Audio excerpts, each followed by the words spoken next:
నల్గొండ జిల్లా నాగార్జున సాగర్ నియోజకవర్గం పెద్దఊర మండల కాంగ్రెస్ పార్టీ అధ్యక్షులు పబ్బు యాదగిరి గౌడ్, మాజీ ఎమ్మెల్యే నోబుల భగత్, స్థానిక ఎమ్మెల్యే జైవీర్ రెడ్డి పైన సీనియర్ నాయకులు కర్నాటి లింగారెడ్డి మీద ప్రతి సమావేశంలో దుష్ప్రచారాలు చేస్తున్నాడని గురువారం కాంగ్రెస్ పార్టీ కార్యాలయంలో మీడియా సమావేశం ఏర్పాటు చేశారు.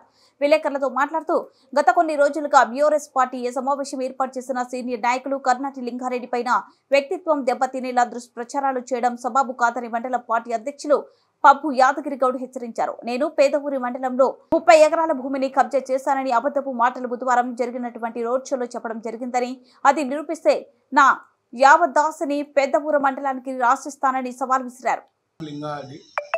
ఎక్కడి నుంచి వచ్చిన ఈ నోముల భగత్కు తండ్రి చనిపోయినాక వచ్చి 3 సంవత్సరాలు ఎమ్మెల్యేగా వ్యవహారం చేసి కనుమరుగైపోయిన భగత్కు కర్నాటి లింగారెడ్డి గారి గురించి మాట్లాడే అర్హత కూడా లేదు. ఎలక్షన్స్ వచ్చినాయంటే రావడం, ఒక 2 రాళ్ళు ఇసిరేయడం, సార్ మీద వెళ్ళిపోవడం జరుగుతున్నది ప్రతిసారి. ఈ సంఘటన, ఇలాంటి సంఘటన ఇంకోసారి రిపీట్ జరిగితే భగత్ గుర్తుంచుకో, నువ్వు పెద్దవరం మండలంలో అడుగు కూడా పెట్టలేని పరిస్థితి. మా లింగారెడ్డి సార్ గురించి నీకు ఏం తెలుసని మాట్లాడుతున్నావు? గత 50-70 సంవత్సరాల నుంచి వాళ్ళ కుటుంబం పెద్దవరకే అంకితమై ఇక్కడనే ఉండి ఈ రోజు కూడా వారంలో 5 రోజులు హెడ్ క్వార్టర్లో ఉండే వ్యక్తి ఎవరే అంటే ఒక కర్నాటి లింగారెడ్డి గారే. నీ లెక్క ఎక్కడి నుంచో వచ్చిన వలసవాది కాదు మా సారు. స్థానికంగా ఉండి స్థానిక సమస్యలు పరిష్కరించుకుంటూ జానారెడ్డి గారి ఆశీస్సులతోటి, మొత్తం కుందూరు జైవీర్ రెడ్డి ఆశీస్సుల గారితో ఈరోజు ఇక్కడ ఉండి ఇక్కడ ప్రతి సమస్య, నీళ్ళ సమస్య, కరెంటు సమస్య, రోడ్ల సమస్య, ప్రతి ఒక్కటి అణువున చేసే వ్యక్తి ఒక కర్నాటి లింగారెడ్డి గారే. ఆ సంగతి నువ్వు గుర్తుంచుకోవాలి. అలాగే పెద్ద ఊరిలో నిన్న జరిగిన రోడ్ షోలో మండల పార్టీ అధ్యక్షుడు ఏదో 30 ఎకరాల భూమి కబ్జా చేసినని చెప్పినావు కదా. 30 ఎకరాలు కాదు కదా, 3 గుంటల భూమి ఇట్లా మేము కబ్జా చేసినట్టు నువ్వు నిరూపించగలిగితే నా యావది ఆస్తి నేను పెద్దవారి గ్రామానికే రాసిస్తా. అలాగే శ్మశాన వాటిక మలుపుకున్నాడని చెప్పగలిగినావు. 407 సర్వే నెంబర్లో నాకు ఉన్న 2 ఎకరాల 18 గుంటల కంటే 2 గుంటల భూమి ఎక్కువ ఉన్నా కానీ ఆ భూమి మొత్తాన్ని కూడా నేను ఊరికే ఇవ్వడం జరుగుతుంది.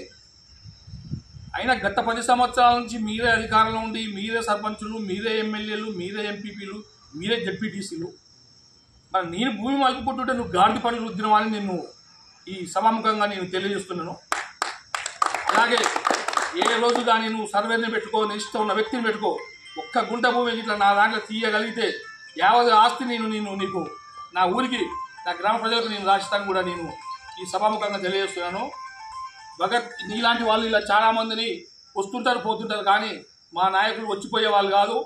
జానారెడ్డి గారు గత 40 సంవత్సరాల నుంచి కూడా నాగార్జున సాగర్ కాన్స్టిట్యూన్సీలో వండుకుంటూ నాగార్జున సాగర్నే వ్యవహారం చేసిన వ్యక్తి.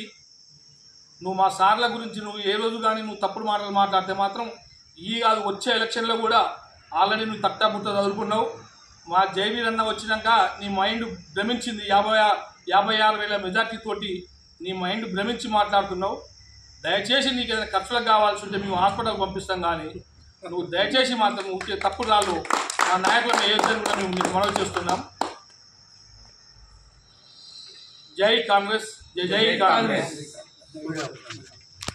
మా సార్ 40 ఏళ్ళ నుంచి మీ ఊరు 10 ఏళ్ళలో తీసిన పాపాలు కనబడతలేవా? జైల్లో పోయి ఎన్ని డబ్బులు తీసుకోరు, ఎంతమందికి ముంచారు?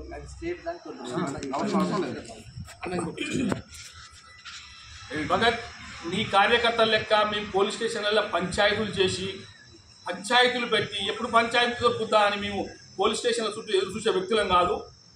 ఒక ప్లాట్ ఉందంటే దాన్ని కంప్లైంట్ నీ వాళ్ళు పంచాయతీ చేస్తారు. ఆ పంచాయతీతో బతికే వ్యక్తులు నీ కార్యకర్తలు, నీ లీడర్ల సంగతి కూడా నువ్వు గుర్తుంచుకోవాలి. ఈ రోజుకు మేము మా సార్ ఆధ్వర్యంలో 30 సంవత్సరాల నుంచి ఆయన ఎమ్మటి పనిచేస్తున్నాం. ఒక మచ్చలేని మా నాయకుడు మేము తప్పు చేస్తే కూడా మమ్మల్ని ఖండిస్తాడు. అలా మర్చిపోయి నువ్వు ఊకినే మతి భ్రమించి మాట్లాడడం ఇది నీకు